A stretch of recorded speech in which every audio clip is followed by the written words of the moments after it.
కొత్త మెట్రో మార్గాల్లో దూకుడు పెంచారు అధికారులు. మేడ్చల్, షామీర్పేట్ కారిడార్లను వినూత్న మెట్రో మార్గాలను సిద్ధం చేయనున్నారు. ఈ 2 కారిడార్లతో ఎయిర్పోర్ట్ కారిడార్ అనుసంధానం చేయనున్నారు.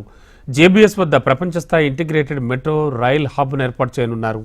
బేగంపేట ఎయిర్పోర్ట్ వెనక భాగాన అండర్ గ్రౌండ్ మెట్రోను ఏర్పాటు చేసే అవకాశాలను పరిశీలిస్తున్నారు.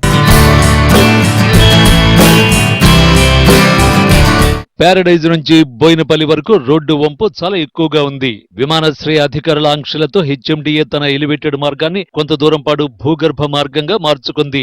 ఈ అలైన్మెంట్ ను బేగంపేట విమానాశ్రయం థర్డ్ బండ్ వైపు దాదాపు 600 మీటర్ల దూరం భూగర్భ సొరంగం ద్వారా తీసుకువెళ్తుంది. మేడ్చల్, షామీర్పేట్ కారిడార్ల ప్రారంభ స్థానాన్ని జేబీఎస్ వద్ద ఏకీకృతం చేస్తారు.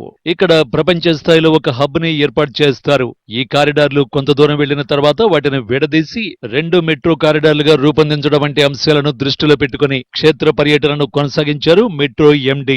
తన బృందంతో కలిసి కంటోన్మెంట్ ప్రాంతంలోని అనేక ప్రత్యామ్నాయ రోడ్లపై నడిచి మెట్రో రైల్ అలైన్మెంట్ ఏర్పాటుకు పరిశీలనలు చేశారు.